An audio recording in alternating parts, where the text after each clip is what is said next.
కుటుంబంలో మన యొక్క బాధ్యతలు అనేటటువంటి యొక్క శీర్షికలో మనం రెండవ భాగంలో ఉన్నాం. కుటుంబంలో తల్లిదండ్రుల యొక్క పాత్ర ఏమిటి?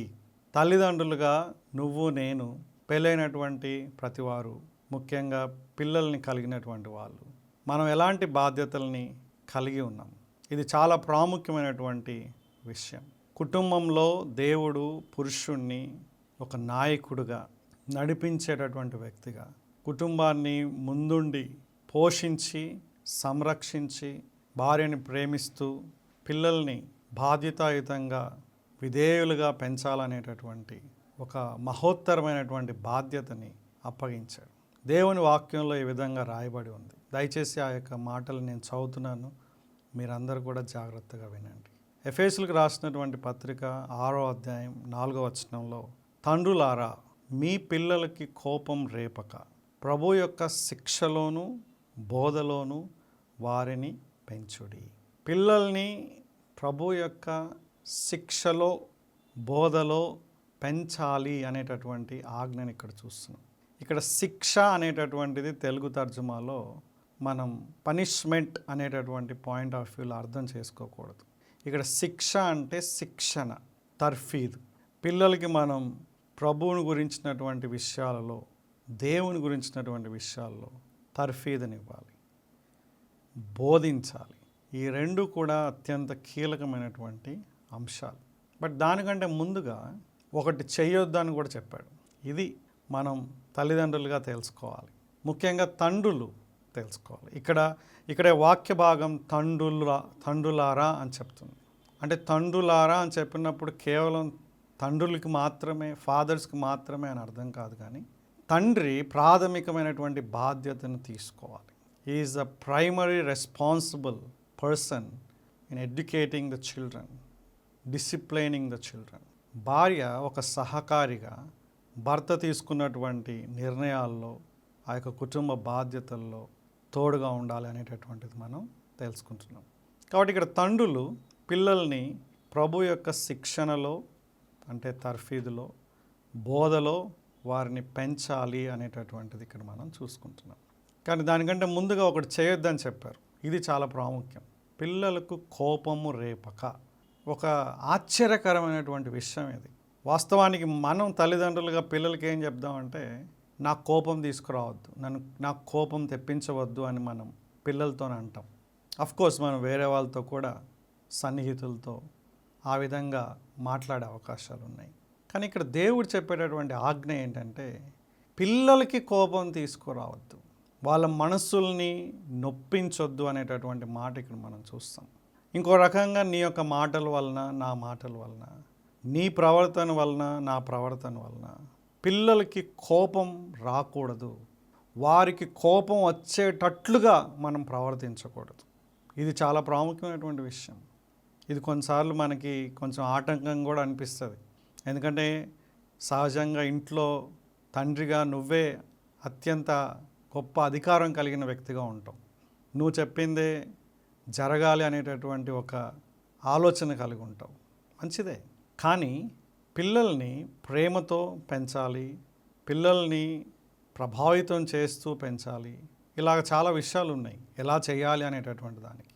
కానీ వాళ్ళని కోపం తీసుకురావద్దు. ఫస్ట్ ఆఫ్ ఆల్ మనం పిల్లలకి ఏ విధంగా మనం కోపం తీసుకొని వస్తాం. వాస్తవానికి పిల్లలందరికీ కూడా ఈ యొక్క వచనం చాలా ఇష్టమై ఉండొచ్చు, కానీ చాలామందికి తెలియదు ఇది. వాస్తవానికి తల్లిదండ్రులకు కూడా అంతగా తెలియకపోవచ్చు. కానీ ఈ యొక్క మాట నన్ను చాలా ప్రభావితం చేసింది, ఆలోచింపజేసింది. ఈ యొక్క మాట నాలో ఒక భయాన్ని కూడా తీసుకొచ్చింది. అంటే నా యొక్క ప్రవర్తన ద్వారా, నా జీవితం ద్వారా నా యొక్క పిల్లలకి నేను కోపం తీసుకొని రాకూడదు. అంటే లెజిటిమేట్ యాంగర్ అని కూడా ఉంది ఒకటి, దాని విషయంలో అనడం లేదు. అంటే నేను మంచిగా ప్రవర్తించినప్పుడు, వాళ్ళ కొరకు కొన్ని కఠినమైన నిర్ణయాలు తీసుకున్నప్పుడు, ఒక కోచ్గా మనం వ్యవహరించినప్పుడు పిల్లలకు కోపం వస్తే అది పర్వాలేదు, దాని గురించి చెప్పడం లేదు. కానీ నెగిటివ్ పాయింట్ ఆఫ్ వ్యూలో, అంటే నువ్వు అందరి ముందు నీ యొక్క పిల్లల్ని తిట్టినప్పుడు, వాళ్ళపైన అరిచినప్పుడు వారికి కోపం వస్తుంది. వారికే కాదు, నీకు వస్తుంది, నాకు కూడా వస్తుంది, ప్రతి మానవుడికి కూడా వస్తుంది. అంటే ఇతరుల ముందు మనల్ని కించపరిచినప్పుడు, మనల్ని అవమానంగా మాట్లాడినప్పుడు మన కోపం అనేటటువంటిది సహజంగా వచ్చే ప్రతిస్పందన. ఆ విధంగా పిల్లలకు చేయకూడదు. పిల్లలపైన మనకి సర్వాధికారాలు ఉన్నాయని ఇష్టం వచ్చినట్లుగా పిల్లలపైన అరవడం అనేటటువంటిది సరైనటువంటి విధానం కాదు. ఎవరిపైన కూడా మనం అరవకూడదు. పిల్లల్ని మనం తేలిగ్గా తీసుకోవద్దు. వాళ్ళు దేవుడు ఇచ్చినటువంటి బహుమానం అని బైబిల్ చెప్తుంది. గర్భఫలం ఆయన ఇచ్చు బహుమానం. కాబట్టి పిల్లల్ని వ్యక్తుల్లాగా, పిల్లలు కూడా పర్సన్స్ అనేటటువంటి ఒక ఆలోచన మనం కలిగి ఉండాలి. కాబట్టి వాళ్ళ కోపం తీసుకురావద్దు మనం. ఏ విధంగా? అరవడం ద్వారా. ఎవరి పట్ల కూడా మనం అరవకూడదు. ఇక్కడ పర్టికులర్గా పిల్లల పట్ల మనం అరవకూడదు. అలాగే కోపంలో, ఆవేశంలో వాళ్ళని క్రమశిక్షణ చేయకూడదు. అంటే నీ మాట విన్నప్పుడు, నువ్వు చెప్పింది చేయనప్పుడు, ముఖ్యంగా ఇతరుల మధ్యలో నీకు అవిధేయులుగా ఉన్నప్పుడు నీకు కోపం వస్తుంది, బాధ అనిపిస్తుంది. కాబట్టి ఆ యొక్క పాయింట్ ఆఫ్ టైంలో వెంటనే కొట్టడం, వెంటనే అరవడం, వెంటనే దండించడం సరైనటువంటిది కాదు. కాబట్టి ఈ విషయంలో మనం చాలా జాగ్రత్తగా ఉండాలి. అంతేకాకుండా మనం ఒక మాట ఇస్తాం వాళ్ళకి, ఆ మాట మనం నెరవేర్చకపోతే కూడా వాళ్ళకి కోపం వస్తుంది. అంటే కొన్నిసార్లు వాళ్ళని తప్పించుకోవడానికి మనం బయటకు వెళ్ళేటప్పుడు వాళ్ళు ఏదైనా అడగవచ్చు మనల్ని.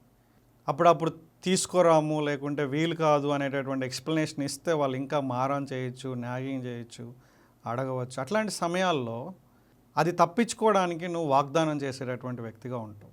ఫాదర్స్గా చాలాసార్లు మనం మన పిల్లలకి వాగ్దానం చేస్తాం, పలానా ప్లేస్కి నేను తీసుకువెళ్తాను, నెక్స్ట్ టైం క్రికెట్ టోర్నమెంట్ ఉంటే నేను నీతో కూడా వస్తాను, తర్వాత మన ఇద్దరం కలిసి ఆడుకుందాం, నీకు చాక్లెట్ తీసుకొస్తాను, పలానా మూవీకి వెళ్దాం.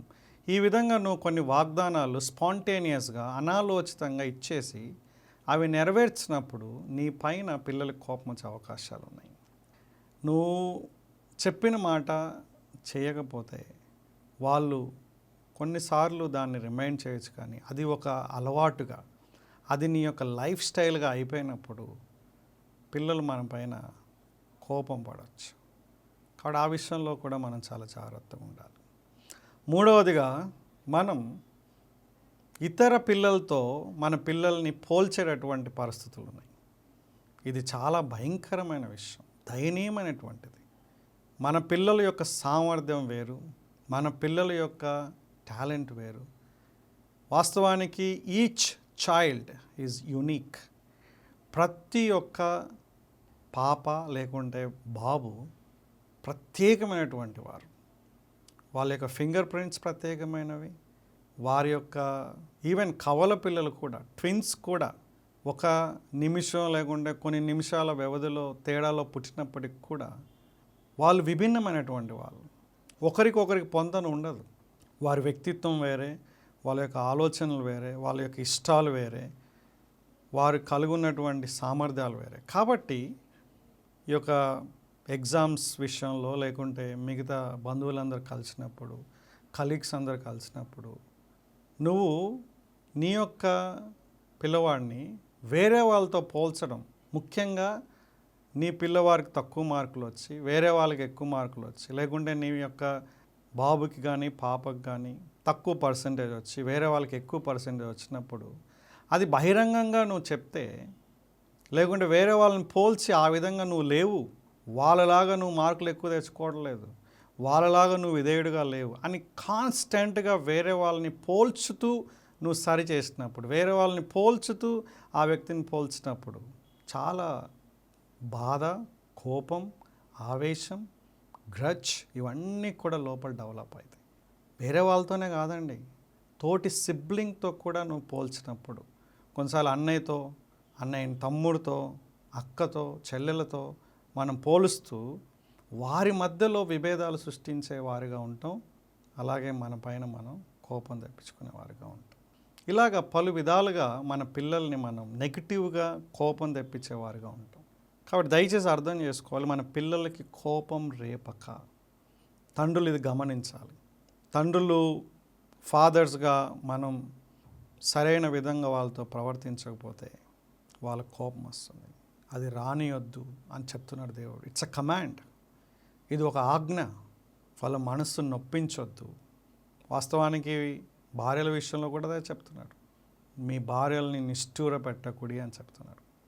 అంటే కఠినంగా వ్యవహరించొద్దు, దురుసుగా ఉండొద్దు, హార్ష్గా ఉండొద్దు అని చెప్తున్నాడు. అంటే ఈ విషయంలో మనం అధికారం ఉంది కాబట్టి, మన పైన ఇంకెవరు లేరు కాబట్టి మనం ఏమైనా అంటే చెల్లుతుంది అనేటటువంటి ధోరణిలో ఈ విధంగా మన యొక్క ప్రవర్తన, మన మాటలు ఉన్నప్పుడు, ముఖ్యంగా పిల్లల విషయంలో అది వాళ్ళని కోపం తెప్పించే విధంగా ఉంటుంది. కాబట్టి దయచేసి మై డియర్ ఫాదర్స్, అలాగే మదర్స్, తల్లిదండ్రులు ఇద్దరు కూడా మీ పిల్లలకి మీరు కోపం తీసుకురావద్దు. మీ మాటల ద్వారా, మీ యొక్క ప్రవర్తన ద్వారా మీ పిల్లలకి కోపం తీసుకురావద్దు. మిగతా విషయాల్ని నెక్స్ట్ శీర్షికలో మనం చూద్దాం. Thank you very much.